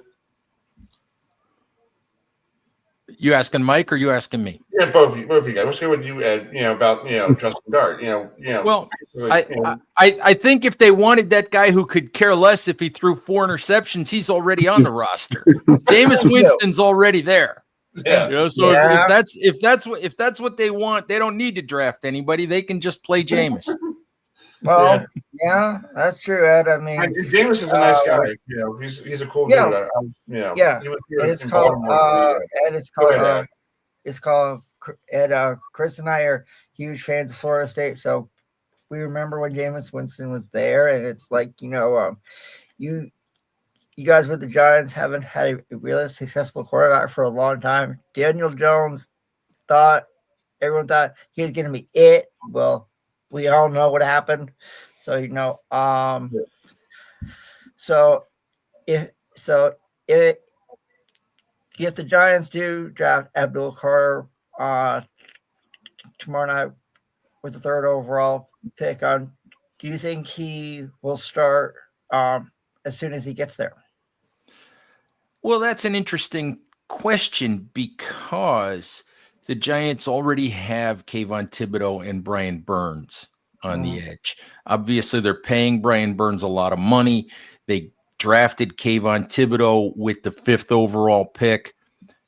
I would love to see how they mixed and matched with all 3 of those guys to get them on the field to create some really dynamic pass rush along with Dexter Lawrence. There's some thought in all of this chatter about getting back up to get, whether it's Jackson Dart or whether it's Shedeur at some point, or whether it's Jalen Milroe, whoever it might be. There's some thought that the Giants might build a trade package around Kayvon Thibodeau. Okay. I can see that, but I also think that I would kind of hate it because I don't think we've seen the best of Kayvon Thibodeau yet. You look at so many edge rushers, and maybe Mike can speak to this, but there are so many edge rushers that you look at. Shaq Barrett comes to mind. Trey Hendrickson comes to mind. Guys who really hit their stride 3 or 4 or 5 years into their careers. So I don't think we've seen the best of Kayvon Thibodeau yet.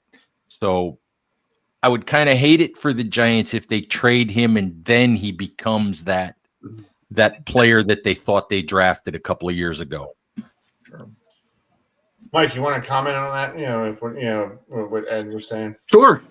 And guys, thanks for having me on. I think the Giants are in a good position in that they already have 2 really good edge rushers, which a lot of teams wish they had one. I think trading back would be smart, even though I think Abdul Carter is the best player in the draft. That sounds kind of counterproductive, but the Giants have more than just the one need, and I don't think it would be smart for them to kind of force feed Abdul Carter when they already have him. But that's where I would go. As far as who they should get, and I think Jackson Dart is probably the 2nd best quarterback in my opinion in this draft, so that would be smart for them. But Ed knows. I'm sure we've never met before. I'm sure you probably think the same way. I would have signed Saquon. I would have given more money. So I can't really speak for what the Giants would do, but to get an Abdul Carter and then Jackson Dart, I think would be a home run. If they didn't go that route, I would go the best available offensive lineman, maybe because I think New England wants to take the tackle from LSU. Maybe they take him to, because they know if they know they're going to get a Jackson Dart or whoever, Milroe, whoever this guy is, be proactive and get Will Campbell or Armand Membu, and fortify your offensive line. That might be another way to go. It could be. I think the danger for the Giants, and actually Todd McShay talked about this the other day on his show. The danger for the Giants in a trade down scenario is, let's suppose that their idea is, well, we can't take Jackson Dart at 3. But if we trade down to, say, number 8 with Carolina, pick up a couple extra assets, maybe we can take maybe we can justify taking Jackson Dart at number 8. Well, the danger with that is, what if that sets off alarm bells with teams like with New Orleans and anybody else that might like Jackson Dart? Somebody trades up in front of you, takes Dart, and then you're sitting there Friday morning without Dart or without Abdul Carter. Right. And that's the danger that I think, at least I see, in the Giants trading back is maybe winding up not getting any of the guys they really want. Well, that's true. That's true. Well, Mike, let's talk about the Ravens real quick. You did your mock draft yesterday, and it was really cool what you did. What do you think about the kid from you have for the Ravens? You had them pick Josh Connerly Jr., the outside tackle from Oregon, and I saw some video. He knows how to block people, and I think that's what the Ravens need because they need to get that run game more and more spaces for Lamar Jackson just to run wild. Yeah, it sounds crazy to say that an offensive lineman knows how to block, but a lot of times you just go with traits or you kind of look over things and think they'll get it, and they don't. I really like Connerly for a couple of reasons. Number one, he's a left tackle, and Ronnie Stanley just did a 3-year extension. I hope he plays all 3 years. I want him to do well. It's just he's had a tremendous bout with injuries throughout his entire career, so it's just hard to trust that 3-year deal will play out in full. So Connerly could conceivably come in and play and then eventually take over for Stanley. The second reason I like him is because Oregon's offense is very, what I say, agile, meaning they do a lot. Their pass sets are you have to be a very special kind of player movement wise at a left tackle, no less, to be able to execute those pass sets and get out in screens or pull or, what have you. With the Lamar Jackson, Dylan Gabriel and Lamar Jackson are very different players, but they are mobile quarterbacks. So you need a player to be able to execute that. And Roger Rosengarten, the guy they got last year from Washington, is that player, but at right tackle. So, as a football coach and as a football fan, I'm always of the opinion, fortify the offensive line first. So I think Connerly, and really a bonus is that I don't think they're going to need to reach to get him. So if that plays out, that's who I would like them to get. And then if he's not there, I would take top cornerback, whoever that may be. They wanted Arthur Millette. They had a good year out of him, and then last year it didn't really work out. Marlon Humphrey's great. Nate Wiggins is doing well, but Brandon Stevens got torched time again last year. As we all know, the NFL is no longer just 2 receivers. It's especially, we talk about in the division, Cincinnati. Those, and then DK Metcalf now on the Steelers. Those are the teams the Ravens are going to face more often than not. So those are the 2 directions I would go if I was Baltimore. Yeah. Adam, you have a question for Mike? Yeah, I do. So I pulled up your mock draft, Mike, and I noticed it said you took for the Carolina Panthers, since I live in North Carolina, Will Johnson, cornerback from Michigan. And also I looked, you had Marion Hampton, running back from North Carolina, going out to Denver. So if that were to happen, how do you think Will Johnson would do in Charlotte with the Panthers? It's a great question. I think he would do really well. And I think it kind of goes back to that theory of, like, if you're you guys were talking about the Browns earlier. I don't think they're going to do this, but say they drafted Abdul Carter to go with Myles Garrett. That would be a pretty formidable combo to where you really can't double team because they're going to have interior pressures and so forth. So, but I mentioned that because you have JC Horn on one side and then potentially Will Johnson if he comes up and starts on the other. That makes it really hard on an offense, and particularly in the NFC South. That's not great. Sure. To be able to, like, where are we going to find the weakness in this pass rush? This pass defense. You still have Derek Brown up front.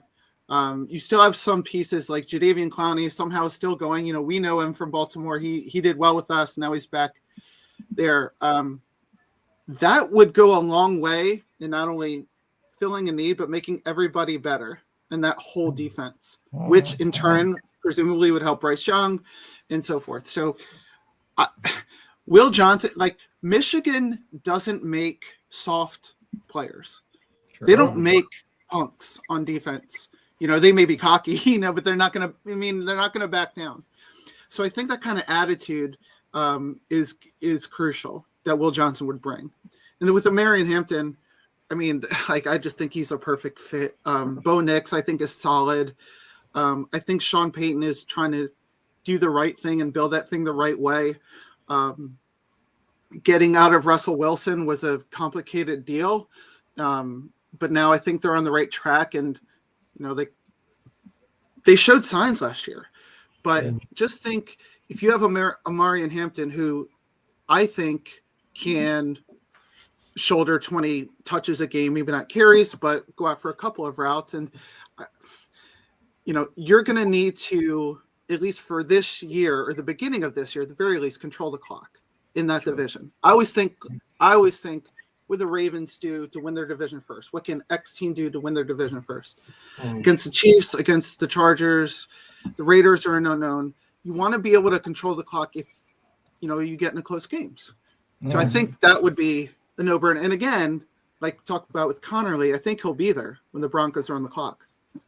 Yeah, and it's like for me, it's like, you know, I'm looking forward to when the NFL releases their complete schedule in May, because obviously, Mike, you work for NFL on Fox, and, you know, Chris and I are huge fans of the PBA Tour, and I was just in Akron, Ohio for the Tournament of Champions, so it was also on Fox. That's right.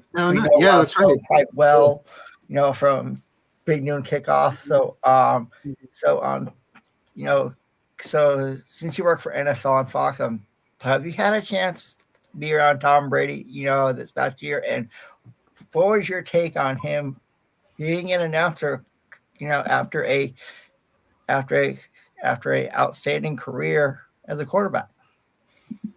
A really good question. I haven't met him. I worked on the same crew with him, but after games, it's kind of just tricky because they're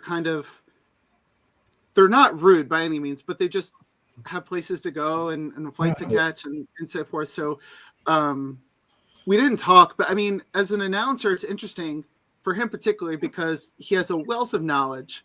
And as you guys well know, it's a lot of people know stuff, but to be able to articulate it is not easy. And to do so on a national broadcast and to do it right from day one is hard. But also with him, specifically, being a minority owner with the Raiders, he was, if I'm not mistaken, pretty not hamstrung, but he could only say certain things, and he couldn't go to certain meetings, and there was some regulations basically on what he could and could not say. So I think that was probably a challenge for him to begin. But I think he handled it really well. And a lot of it, honestly, is your camaraderie with that person.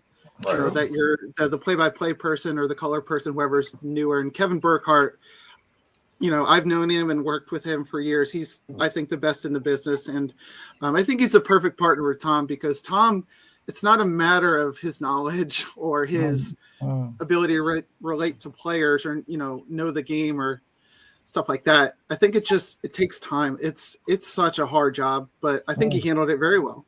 I did too.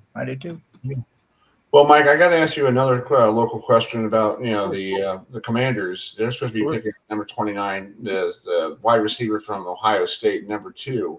What does he bring to the Commanders? Because you got Daniels, who is a very good quarterback. You know, first year made it all the way to the conference championship game against the Eagles. So, what's your take on number 2 from Ohio State? And let me play a clip here for him. Sure. Yeah. So go ahead. So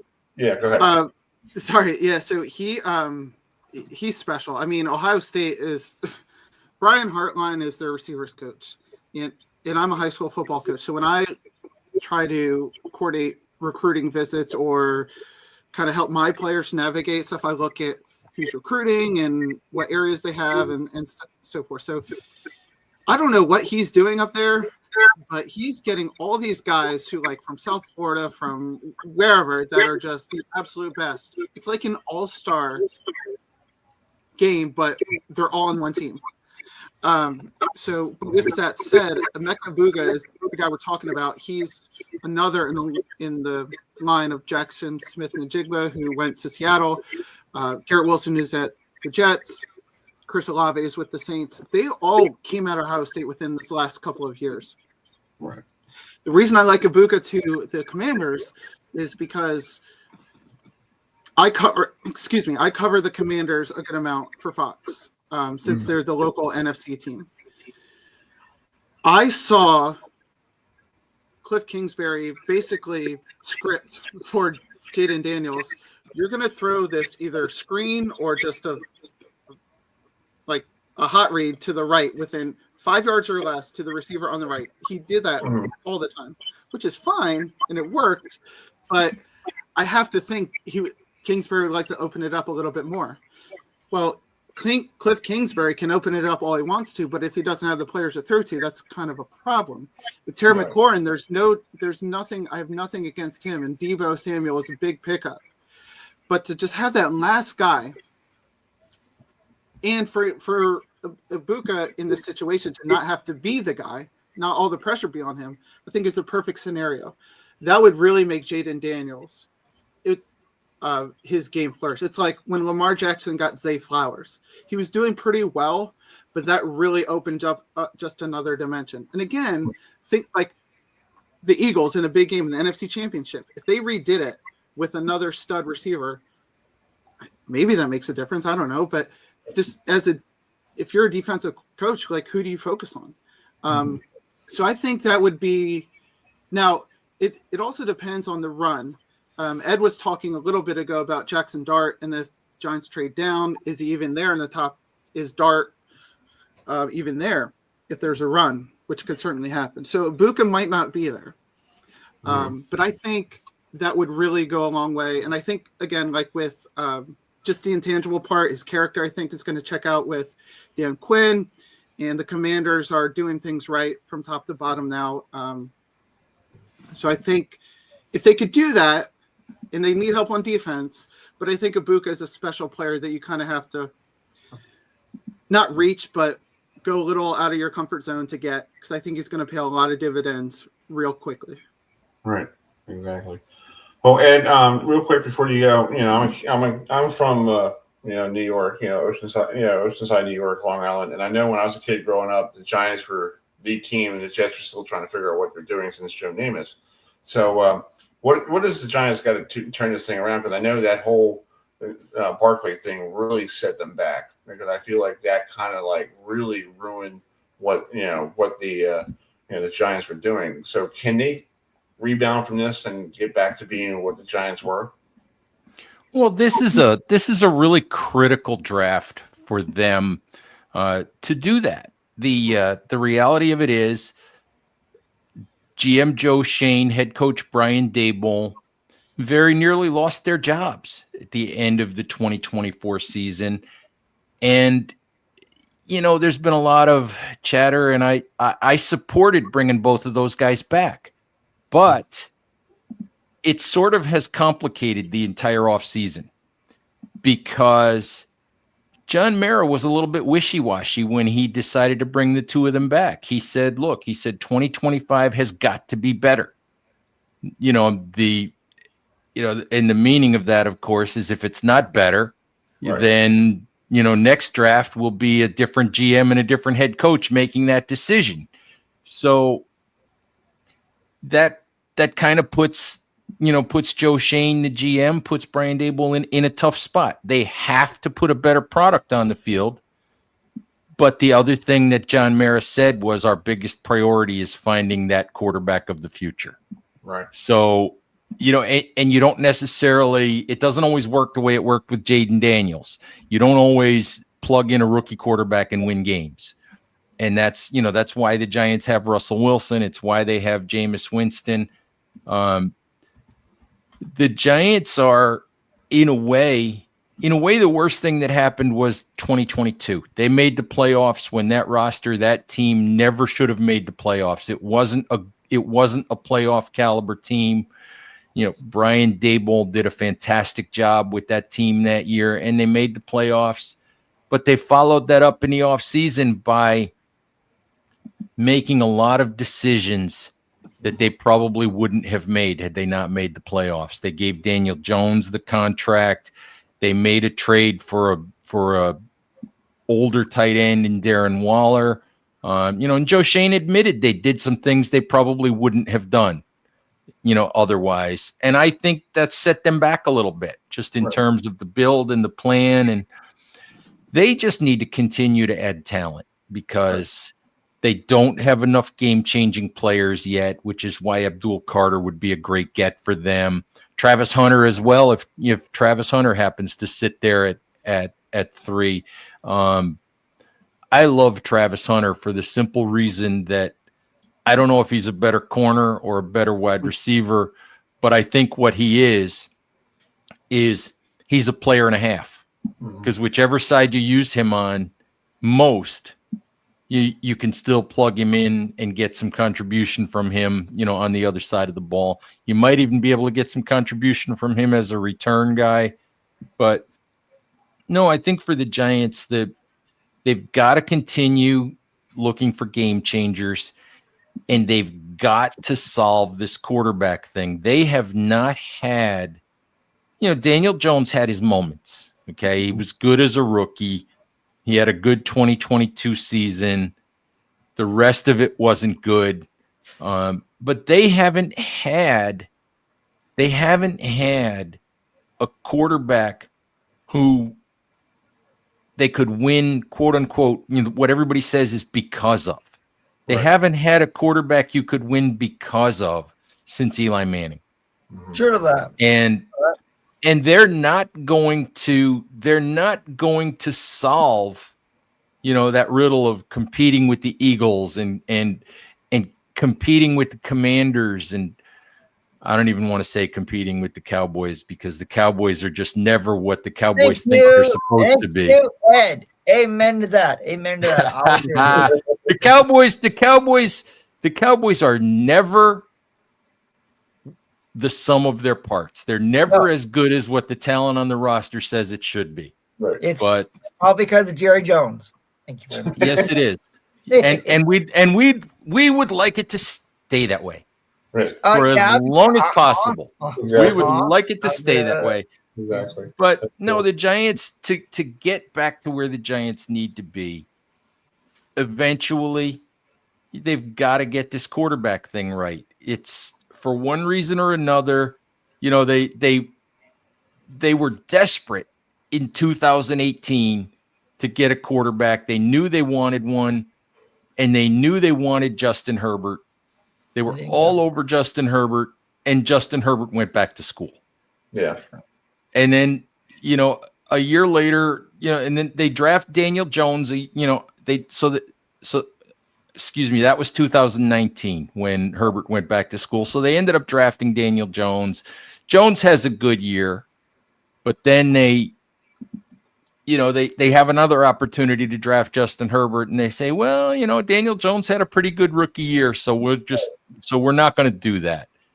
And it seems like, and then last year they had an opportunity to draft a quarterback, and they chose Malik Neighbors. And I'm not, there's nothing wrong with having Malik Neighbors on your roster at all. Right. Except they still have a quarterback question to figure out. And they probably would have moved on from Daniel Jones after 2022, except Daniel Jones decided to have the best year of his career and take the Giants to the playoffs. So for one reason or another, it seems like the timing for the Giants just has not been right. Right. To get the quarterback that they need to get out of this cycle that they're in. And if Brian Daboll identifies a guy, if it's Jackson Dart, if it's Tyler Shuck, if Brian Daboll says, Tyler Shuck is the guy I think I can turn into a top-tier NFL quarterback, they got to go get the guy one way or another, because they're not going to get out of the cycle until they have a quarterback who they can win because of. Right. I agree. Guys, thanks for coming on tonight. I really do appreciate it. It was really cool to talk some NFL draft with you guys, Ed and Mike. But thank you so much for coming on, and we'll keep in touch with you guys. And maybe, Mike, we can get you on before the start of the NFL on Fox and see how the new NFL on Fox. Jimmy Johnson retired, and such a nice guy. Yeah, he was hard to picture it without him, but yeah. That's going to be an interesting year, this year without him. But real quick before I let you go, I talked to him one time on Zoom because he got in the Hall of Fame, and I asked him about the rivalry between Miami and Florida State. And he goes, real quick, yeah, it was so great that I ran into Bobby Bowden in this like luncheon every spring, and he goes and comes over to me, that SOB cost me 4 national titles, damn it. Yeah. Miami Florida State rivalry. So it's always good to hear, old stories about, old good stuff. Yeah. We'll miss him for sure. Yeah, exactly. Well, Mike, thank you so much. Enjoy the draft tomorrow night. And Ed, thank you I just found your email in my email thing. I'm like, oh, I know this guy. I need him. So I appreciate you coming on, and we'll keep in touch. Okay. Thanks for having me. Thanks, guys. Thanks, guys. All right. That's Mike Ferris, who works for the NFL on Fox, and that's my Ed Valentine. He does a great job with the SB Nation of Big Blue View. Mike was supposed to come on, the guy from New Orleans, but I guess he forgot. But we'll talk about our buddy up there before we start talking about our buddy who went to last weekend when he went on this big road trip. Yes, folks, if you want to pledge. The Towson Tigers are doing a pledge drive tonight to help with the athletics department, and you might get a phone call from this gentleman, that's Pat Scarry, or a good friend of ours of the program, or Coach Shimrick, who is actually doing the evening push of the phones. So if you get a phone call from either or of these Towson alumni, you could go to the website www.give.towson.edu, and you can help out the Towson athletic program and help them, because everybody needs something these days because of what's going on. So, so make a phone call from that. All right. So we had this gentleman to my right who made a trip to Akron or Fairlawn, Ohio last weekend. And I want to say something before we play your clip. Hi. You look like you were at a theme park. You really did. Thank you, Chris. I appreciate that. Yeah, it was. You get your friend Mike and Joel. They're just doing the old. Yes, they're right there next to me. So yeah. And you're like this, and I looked. Nicole and I were watching it because we were watching it when I got home, and I was like, and Nicole goes, "Where's Adam?" I was like, "You don't see the guy look like he's at a theme park." Yeah, thanks, Chris.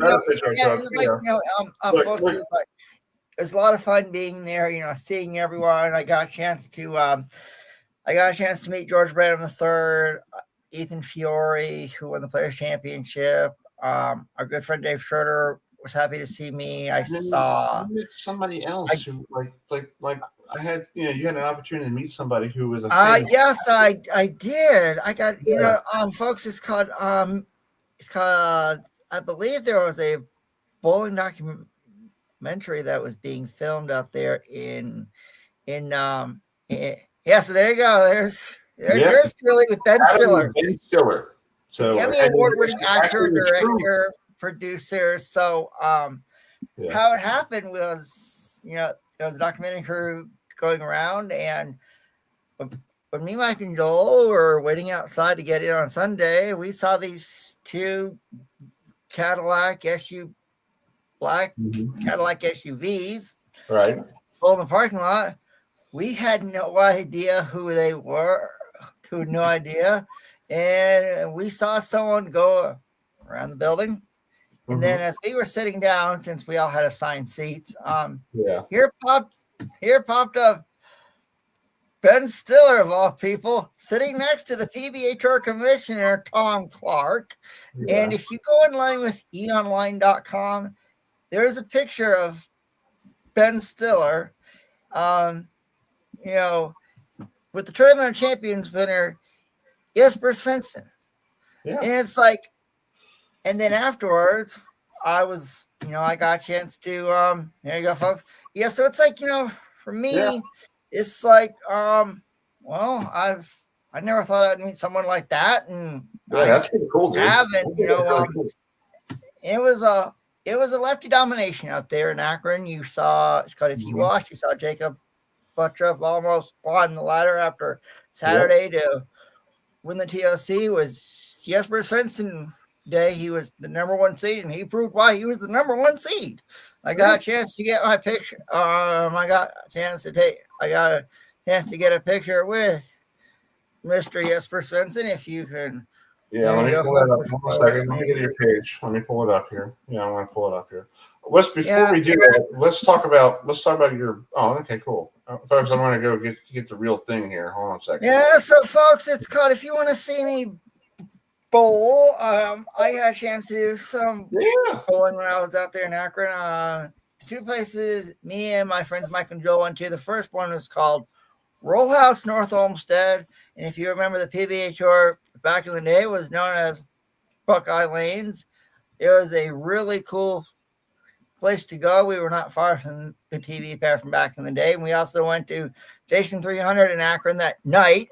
It was formerly known as the Stonehenge Family Fun Center back in the days. So folks, you know I can talk bowling. Well, Chris. Well, the clips of yours truly throwing a bowling ball because I didn't. I saw this video the other night, and it was around 1:30 in the morning, and I'm like, your friend Mike posted, you guys. And this is the different bowling center. This is not the one in North City, Ohio. I got the last one, the one went to Akron. Oh yeah, the one at Station 300. And I'm thinking to myself, okay, Adam's bowling here. Okay, you told me you were bowling. I'm like, all right. Yeah. And folks, we're gonna go bowl sometime in July down in Charlotte. Yes, we are, folks. So you'll see. This guy right here staying for 2 hours scouting my opponent because that's what I do with because I'm so competitive. I know. I'm saying I was scouting my opponent, but I'm like, okay, Adam is bowling. All right, we'll see. All right. Yeah, so folks, it's, I went at my money cut workout. My mom said to me the other day, and she goes, "Oh, he's going to beat the pants off you, probably." I was like, well, this place wasn't, I so will here's say a clip. Here's footage. There we go.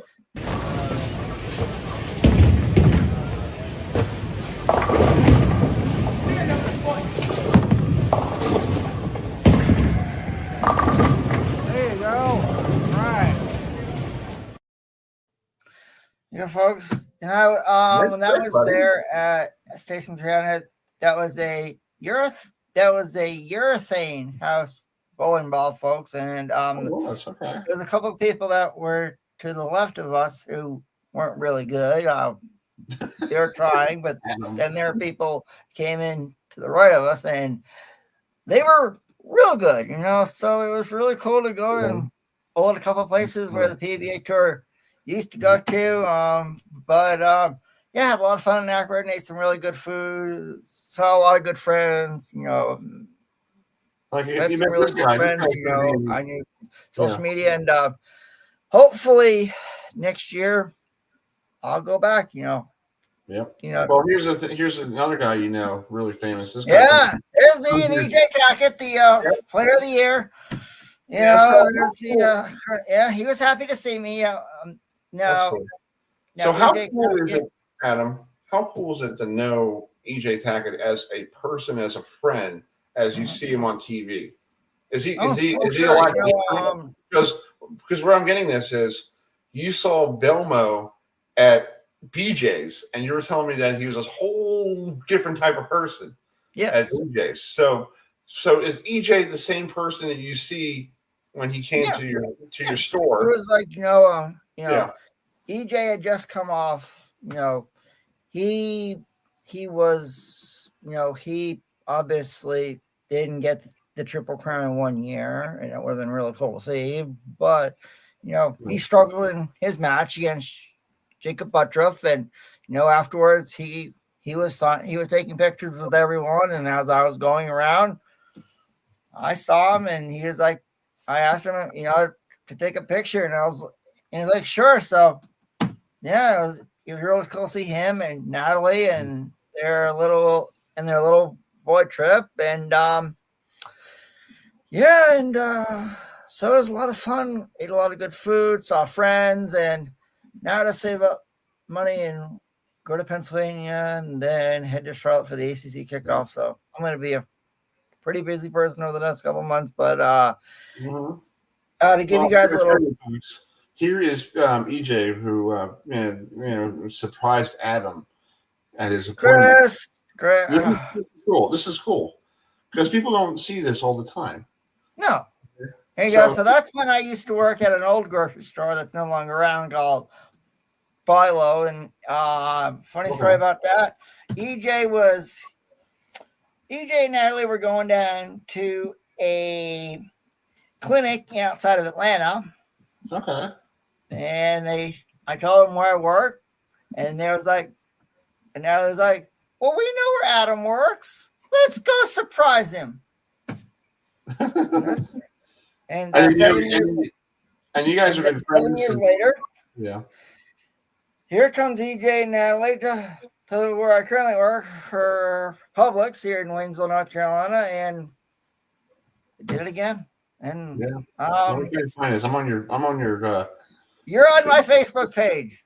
Yeah, I'm trying to find it because I know you had a chance to see it. It's called I know. Chris, it's called you don't need to show it, you know. Okay. You can show a picture of me, Ben Stiller, again. I enjoyed that. But there's a lot of fun. I want to show people that these people are just like you and me. Oh yeah. That's what I'm trying to show.